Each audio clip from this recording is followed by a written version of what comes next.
Mustafiz will be the game changer. এই ধরনের ম্যাচে মুস্তাফিজের কন্ট্রিবিউশনটা হয়তোবা উইকেট খুব বেশি পাবেন না, বাংলাদেশের জন্য সবচেয়ে বড় থ্রেট প্রথম নিশাঙ্কা, সাথে কুশাল মেন্ডিস বাংলাদেশের সঙ্গেই ভালো খেলেন। Tanzid Tamim definitely can be a very vital factor against Sri Lanka. কাগজে কলমের পরিসংখ্যান অনুযায়ী বিবেচনা করি, বাংলাদেশের টিমের ব্যালেন্সটা বেশি দেন শ্রীলঙ্কা। এই মুহূর্তে আপনি যদি সর্বশেষ 5 ম্যাচের পরিসংখ্যান একটু লক্ষ্য করে দেখেন, শ্রীলঙ্কান যে ব্যাটিং অর্ডার, শ্রীলঙ্কান ব্যাটিং অর্ডারে শুধুমাত্র প্রথম নিশাঙ্কার ব্যাটিং গড়টা 30, আর বাদবাকি ব্যাটসম্যান সবার সমন্বিত গড়টা কিন্তু 15-র নিচে। কুশাল মেন্ডিস বলেন কিংবা আসালাঙ্কার মনে হয় ব্যাটিং গড়টা 8 কিংবা 9 এই লাস্ট 5টা ইনিংসের মধ্যে। তো আলটিমেটলি শ্রীলঙ্কার কিন্তু এই ব্যাটিং খুব বেশি ক্লিক করছে না, দাসুন সানাকাও খুব বেশি ফর্মে নাই। সো শ্রীলঙ্কার টোটাল 7 জন ব্যাটসম্যান আছেন, এই 7 জন ব্যাটসম্যানের মধ্যে একজনের ব্যাটিং গড়টাই শুধুমাত্র 30, আর বাদবাকি সবার ব্যাটিং গড়টা এই সমন্বিতভাবে সেটা 14 কিংবা 15-র মধ্যে।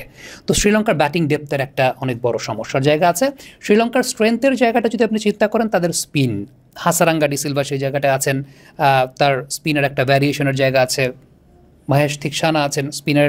এই জায়গাটায় আমার কাছে মনে হয় যে একটা বড় জায়গা। শ্রীলঙ্কার 2জন স্লিঙ্গিং বোলার আছেন।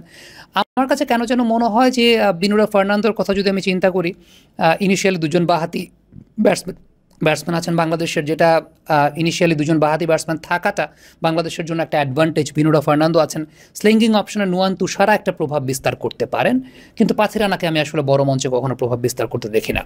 অন দ্য আদার হ্যান্ড, আপনি বাংলাদেশের প্রেক্ষাপটে ব্যালেন্সটা যদি চিন্তা করেন, বাংলাদেশের উইকেট 2টা, একটা হচ্ছে মিড ওভার্সে উইকেট নিতে না পারা, আর একটা 4 নম্বর পজিশনে তাওহিদের ব্যাটিংয়ের জায়গাটা।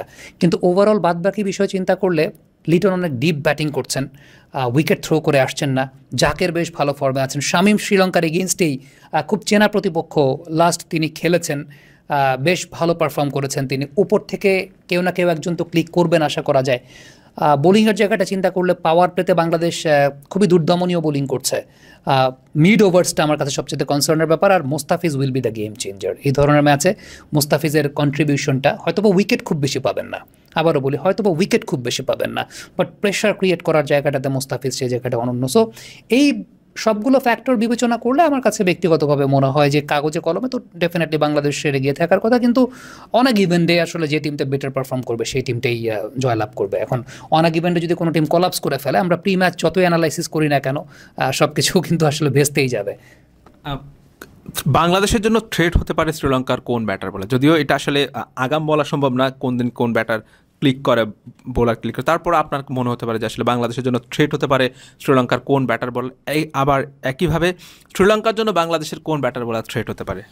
আমার কাছে ব্যক্তিগতভাবে যেটা মনে হয়, শ্রীলঙ্কা টিমে খুব ডেঞ্জারাস, খুব আন্ডাররেটেড প্রথম নিশাঙ্কা, খুব আন্ডাররেটেড, কিন্তু বাংলাদেশের জন্য সবচেয়ে বড় থ্রেট প্রথম নিশাঙ্কা, সাথে কুশাল মেন্ডিস বাংলাদেশের সঙ্গেই ভালো খেলেন। মানে পৃথিবীতে দেখা গেল যে উগান্ডার সঙ্গে ভালো খেলবেন না, কিন্তু বাংলাদেশের সঙ্গে এসব দিনে ভালো খেলে ফেলবেন। কুশাল মেন্ডিস এবং প্রথম নিশাঙ্কা একটা অনেক বড় থ্রেটের জায়গা। দাসুন সানাকা শেষের দিকে এসে বেশ ফায়ার পাওয়ার জেনারেট করেন, বাট আমি তারপর উপর এই 2জন ব্যাটসম্যান আসলে থ্রেটের জায়গা। বোলিংয়ে আপনি যদি বলেন, সেটা হচ্ছে বাংলাদেশকে সবসময় কিন্তু ভুগিয়েছেন হাসারাঙ্কার গুগলি পিক করতে পারাটা একটা অনেক বড়। আমার কাছে মনে হয় যে একটু ডিপ ব্যাটিং করতে হবে শ্রীলঙ্কার এই বোলিং অ্যাটাকের এগেনস্টে বাংলাদেশের। সেক্ষেত্রে লিটন কুমার দাস যেভাবে দ্বিতীয় এবং তৃতীয় টি20তে শ্রীলঙ্কার সঙ্গে ব্যাটিং করেছেন, ওইভাবে যদি ব্যাটিং করতে পারেন, তাহলে হয়তো এটাকে রেকটিফাই করা বা নিউট্রালাইজ করা সম্ভব। আর বাংলাদেশের কোন প্লেয়ার তাদের প্রতি থ্রেট হতে পারেন আমি যদি বলি, তাহলে আমি তানজিদ হাসান তামিমের কথা বলবো, যে Tanzid Tamim definitely can be a very vital factor against Sri Lanka. Liton Kumar Das is batting deep নাওয়াডেজ। আরেকজন সেটা হচ্ছে একদম আমার কাছে যেটা ব্যক্তিগতভাবে মনে হয়, মুস্তাফিজুর রহমান, যিনি আলটিমেটলি শ্রীলঙ্কাকে আটকে রাখবেন। আমি আবারও বলি, মুস্তাফিজ হয়তো খুব বেশি উইকেট পাবেন না, বাট প্রেশারটা মুস্তাফিজ বজায় রাখবেন।